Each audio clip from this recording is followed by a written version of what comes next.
किसान भाइयों और बहनों नमस्कार। आज हम किसान संचार की ओर से आपको चारे की फसलों के बारे में जानकारी दे रहे हैं।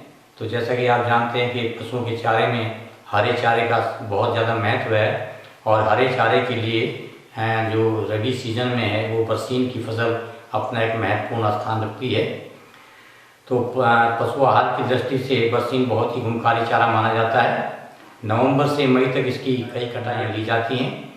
यह मध्यम से भारी किस्म की मिट्टी में उगाया जाता है। हल्की खारी मिट्टी में भी इसे उगाया जा सकता है। इसकी जो उन्नत किस्में हैं उनमें पहली है मैसकावी।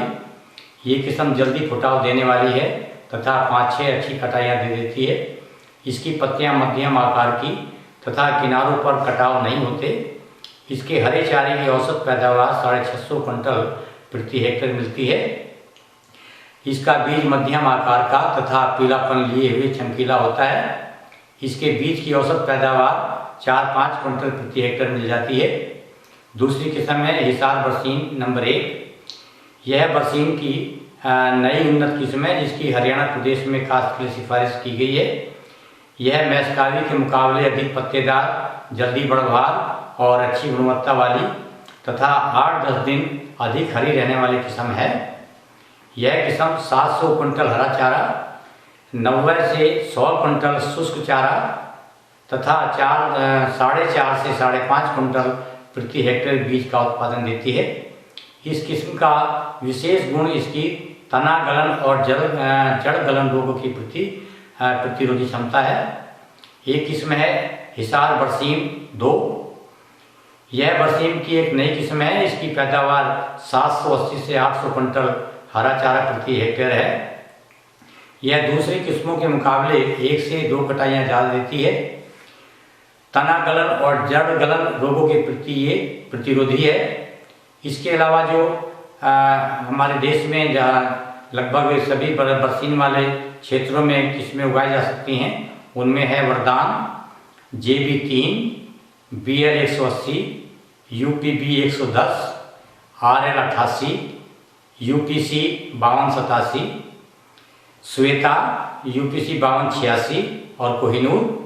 इन किस्मों को उगाकर भी आप हरे चारे का अच्छा उत्पादन ले सकते हैं। बात करते हैं कैसी मिट्टी चाहिए बरसीन के लिए। तो दोमट और उपजाऊ भूमि में बरसीन की काफ़ी पैदावार मिलती है। यह कुछ लवण सहनशील भी है, अतः लवणीय भूमि का फसल चक्रों द्वारा सुधार करके इसे सफलतापूर्वक उगाया जा सकता है। बरसीन हल्की और रेतीली मिट्टी के लिए उपयुक्त नहीं होता, तो इसलिए कोशिश करें कि रेतीली मिट्टियों में इसे ना लगाएं।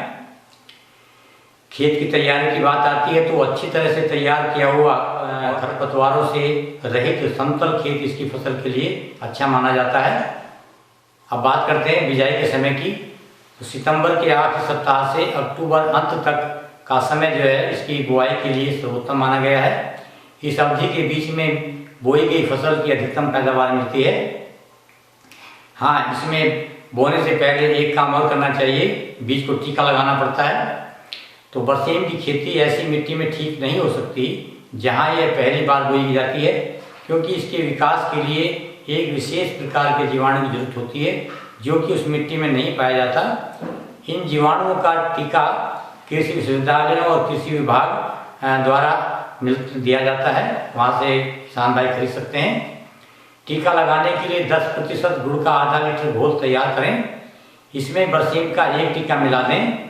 इस घोल को 8-10 किलोग्राम बीज में अच्छी तरह मिला दें ताकि प्रत्येक बीज के ऊपर इसका लेप चढ़ जाए। बीज को छाया में सुखाने के बाद बोना चाहिए। बीज की मात्रा और बिजाई का ढंग कैसा हो इसकी बात करते हैं।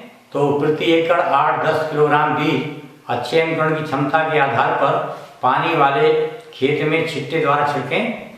ध्यान रहे कि बोने वाले बीज के साथ कासनी या किसी अन्य खरपतवार का बीज ना हो। इस कार्य के लिए बरसीन के बीज को 1% नमक के घोल में डाल दें और ऊपर तैरते हुए बीजों को निकालकर कई बार साफ पानी से धोने के बाद ही उसकी बिजाई करें। पहली कटाई से अधिक तथा उत्तम किस्म का चारा प्राप्त करने के लिए बरसीन को जई या जापानी सरसों या चाइनीज कैबेज के साथ मिलाकर बोना लाभप्रद रहता है। मिलीजुली फसल में बरसीम के आम बीज की मात्रा के अतिरिक्त 500 ग्राम जापानी सरसों या चाइनीज कैबेज या 10 किलोग्राम जई का बीज एकड़ के लिए पर्याप्त होता है। बरसीम में खाद और उर्वरक की बात करते हैं तो शुरू में पहली खाद की खुराक 10 किलोग्राम नाइट्रोजन जो 22 किलोग्राम यूरिया से मिल जाती है और 28 किलोग्राम फास्फोरस जो 175 किलोग्राम सिंगल सुपर फास्फेट से मिल जाता है प्रति एकड़ के हिसाब से दें। खाद की संपूर्ण मात्रा बिजाई से पहले ही खेत में डाल देनी चाहिए। बरसीम और जई की मिश्रित फसल में 16 किलोग्राम अतिरिक्त नाइट्रोजन जो 35 किलोग्राम यूरिया से मिल सकती है प्रति एकड़ के हिसाब से बिजाई के समय ही दे दें। जहाँ तक सिंचाई की बात है तो पहली सिंचाई बहुत महत्वपूर्ण है, इसलिए यह जल्दी करें। हल्की मिट्टी में सिंचाई बिजाई के 3 से 5 दिन के अंदर करें और भारी मिट्टी में 8-10 दिन के बाद भूमि में दरार फटने से पहले कर दें। इसके बाद जो आगे की सिंचाइयाँ वे 15-20 दिन के अंतर पर मौसम को देखते हुए करें। अक्टूबर और 15 मार्च के बाद सिंचाई 10 से 15 दिन के बाद करनी चाहिए। अब इसमें पैदावार की बात करते हैं तो बिजाई के लगभग 60 दिन के बाद पहली बार बरसीम काटने योग्य हो जाती है। इसके बाद की कटाइयाँ 40 दिन के अंतर पर जाड़े के दिनों में और 30 दिन के अंतर पर बसंत के मौसम में करनी चाहिए। चारे की कटाई ओस सूखने के बाद करें। इस प्रकार से कुल 4 से 6 कटाइयाँ की जा सकती हैं और लगभग 300 से 350 क्विंटल हरा चारा प्रति एकड़ मिल जाता है। फालतू बरसीम का जो आप हे बना सकते हैं जो बाद में जब हरा चारा ना हो तब पशुओं को इसे हे को खिला सकते हैं। यदि आपने बरसीम का बीज तैयार करना है तो चारे की अंतिम कटाई मार्च के प्रथम सप्ताह में सूखे क्षेत्रों में तथा मार्च के तीसरे सप्ताह में नमी वाले क्षेत्रों में करें। यदि कासनी और किसी अन्य प्रकार के पौधे खेत में हों तो उनको निकाल दें। अंतिम कटाई के बाद एक सिंचाई दें तथा बाद में 2 सिंचाइयाँ 15 दिन के अंतर पर कर दें। बीज मई में पकता है और लगभग 180 से 220 किलोग्राम बीज प्रति एकड़ इसका मिल जाता है।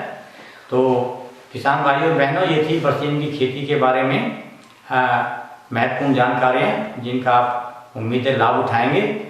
बाकी जो जानकारी है इसके कीड़े और बीमारियों की वो हम आपको अगले एपिसोड में बताएंगे। इसी के साथ आप सबका धन्यवाद।